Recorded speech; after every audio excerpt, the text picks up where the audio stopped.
Hello, boys and girls. I want you to know how much I miss you and that I pray every day we'll be back together soon. I also want you to know how very awkward this is for me, and I can almost guarantee you that I will make mistakes. And that's okay, because the more mistakes I make, the more I learn what not to do.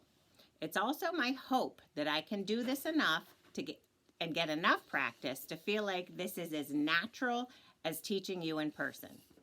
I would like to make all different kinds of videos. I'd like to do some read alouds. I would like to maybe do some math, but I'd also like to use our anchor charts and to review all of the strategies that we've been working on all year. So today we're going to use our writing organizer and to write an informative paragraph about Sarah Emma Edmonds and her acts of bravery during the Civil War. I might also say, so that I don't have to do this 800 times, there may be some awkward silences, and that's okay. So today we're going to write an informative paragraph with Miss Giannetti. So I also have this set up over here, and I might have to take things down. I'm not sure if you can read that. So the objective today is to write an informative paragraph about Edmonds. And I did that because I didn't have enough room to write her whole name. So, where's my... Here's the word informative. You'll see that the word inform is right in it. It's also information. So, an informative paragraph is going to give us knowledge. We're going to learn some knowledge today. We're going to learn knowledge about Sarah Emma Edmonds. I'm going to be using the Scholastic that you guys have at home. Oops, hold on. I'll put it in there. All right. If you'd like, you can get this all set on your computer, or you can just listen, because I am going to play it and I'll do the read aloud just like we do in school. I'll try to make this as much as like school as possible. All right, so let me press play, read aloud. All right, Spy in Disguise. Oh, this is the March 30th issue of your Scholastic News.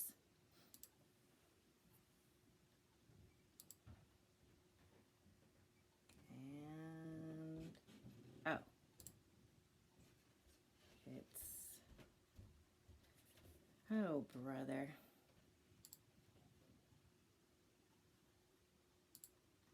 I don't know. Read aloud. Play.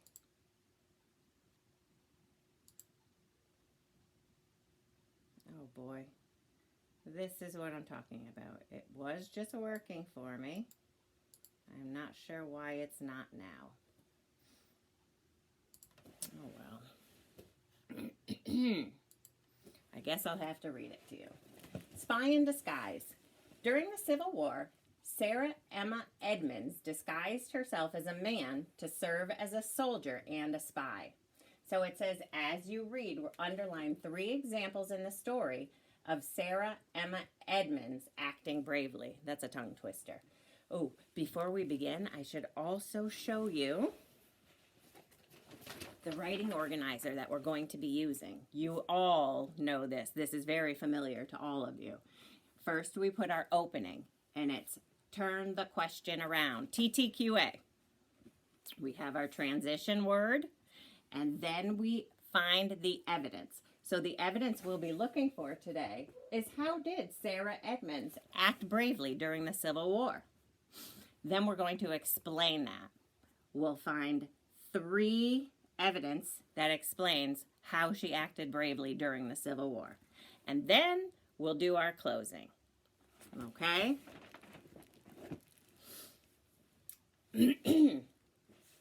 Oh, I know Mrs. Harrigan is also going to use this issue to go over all of the...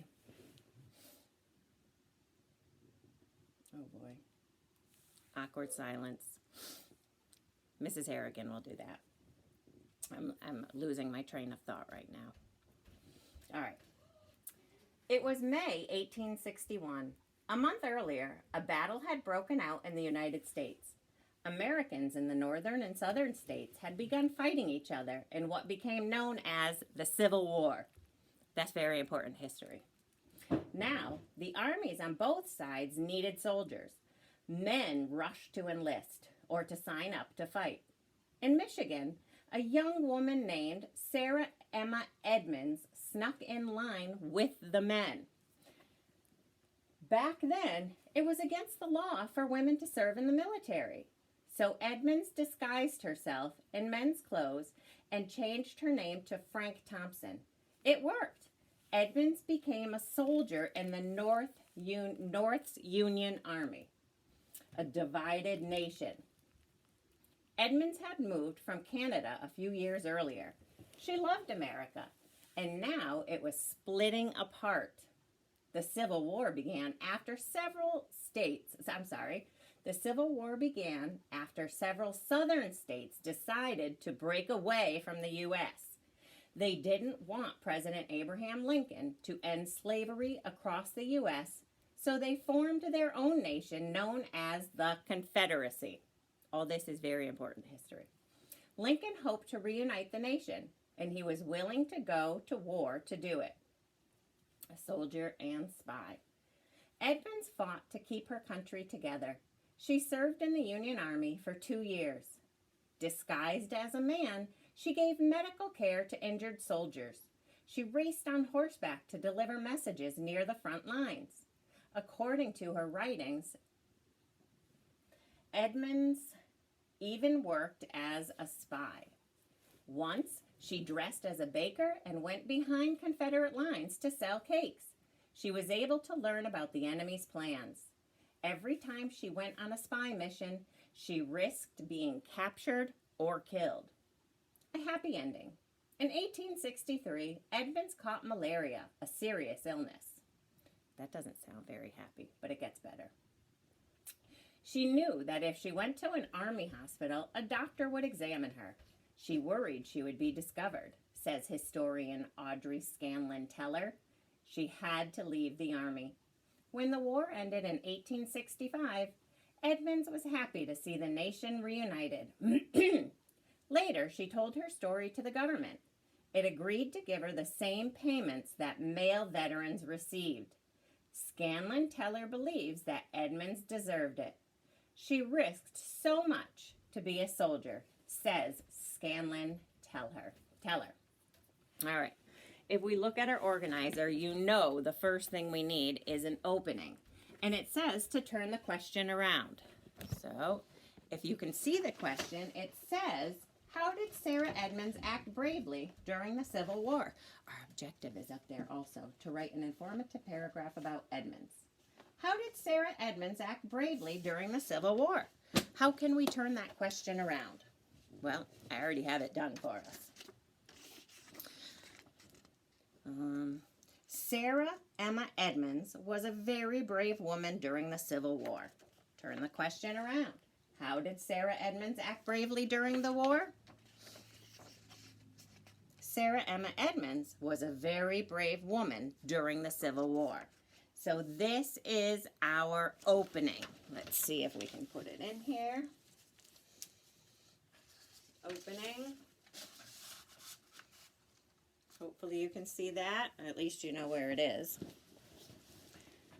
Now, we have to find our evidence and then explain. First, we need a transition word.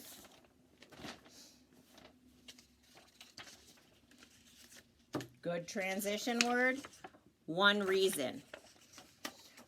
One reason was that Sarah snuck in line with the men to enlist in the army. Question, how did Sarah Edmonds act bravely during the Civil War?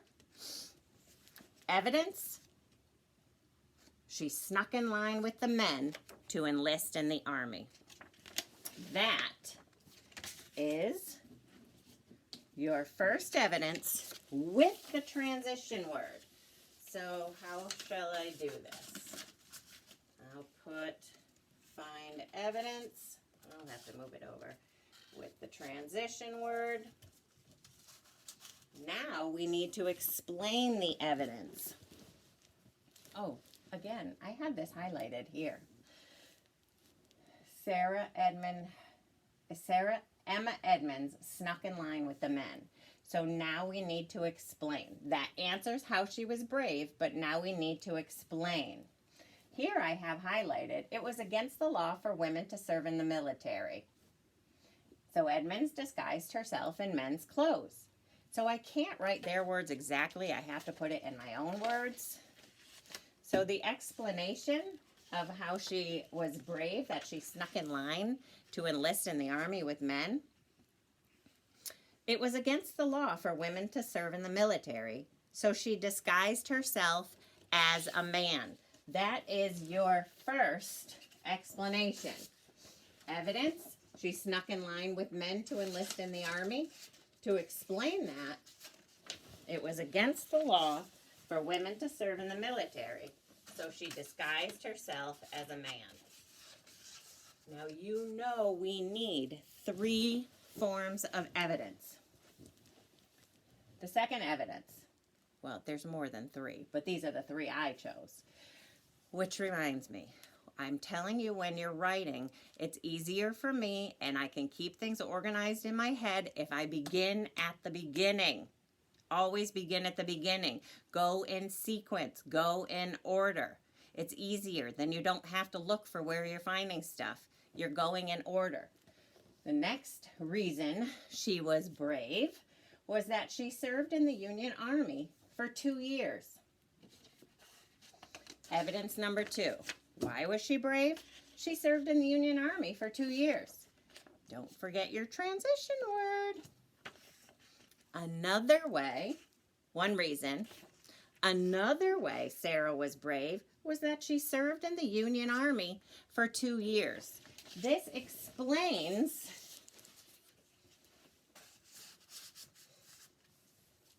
how she disguised herself as a man. All right, I have to put my... Oh, wait a minute. I think I made a mistake. Hold on. This is your evidence. How was Sarah brave? She was brave because she served in the Union Army for 2 years. Oh, boy.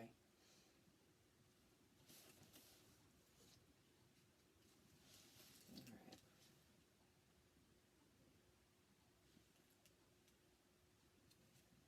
So I need my transition word, and I need my evidence. I'm losing my train of thought. There's that awkwardness I told you about.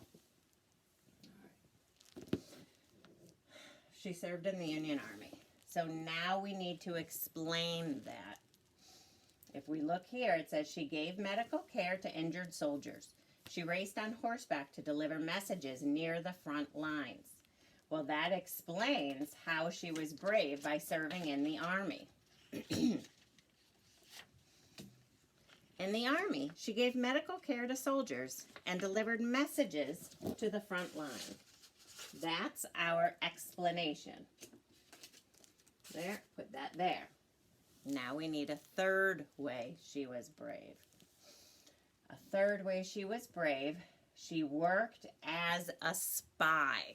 That's very brave. I need my transition word.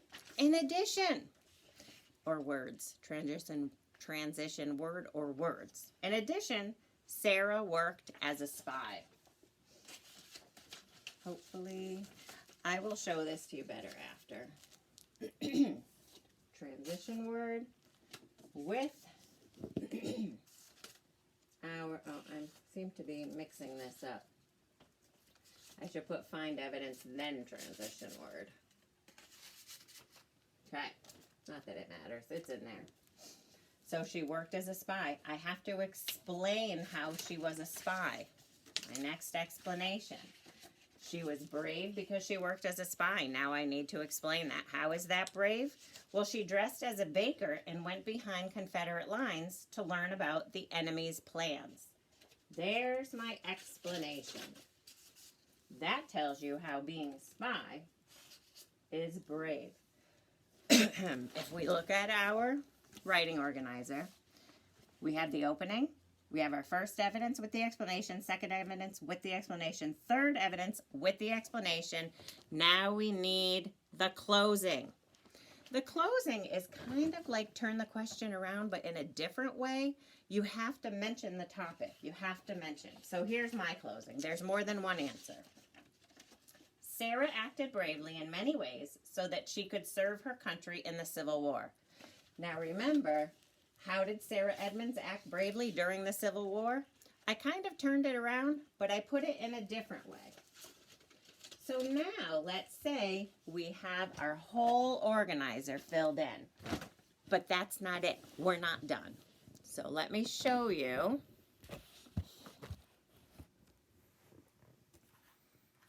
What it should look like. Here's your organizer. All right, I know this is kind of difficult to see, but here's the organizer. So I did everything we just did on with our, oh my goodness. Everything we just did, I put on our organizer. It's all the same sentences, and they're all color-coded also. Our opening and our closings are green. Opening and closings are green. Our transition words are in yellow. The evidence is in blue. And the explanation is in red. So if I was to put all of that, now I'm taking everything from my organizer and I'm going to put it in a paragraph. So in this paragraph, I left it the same. Then I changed it to black because that is how we would do it. So let's see if I can figure out how to make this bigger.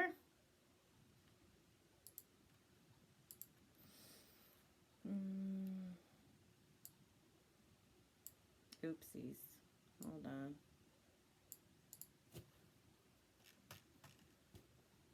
Okay. There's the paragraph. So I just took it out of the organizer and I wrote it to show you what it would look like. If you wrote it, that's what it would look like. So let's see, how many sentences should we have? We have an opening, evidence, explanation, evidence, explanation, evidence, explanation, closing. So that's 8 sentences. I should have 8 sentences. Every sentence begins with a capital. Oh, look at, I brought my pointer. Every sentence begins with a capital, ends with a period. So let's count the periods. 1, 2, 3, 4, 5, 6, 7, 8. And I ended with an exclamation mark. There's my 8 sentences. That's my paragraph. All right, I thought there was one more thing I wanted to do, but I can't remember what it was. Oh well. Next time I see you, maybe we'll do another lesson. I'd like to use those anchor charts, or I would really like to do read aloud, but I have to figure out how to do that. I think I need permission or something. I'm sorry this was so long, boys and girls, but I do miss you terribly. I wish we were back in school. I'll pray every day. I'll see you later.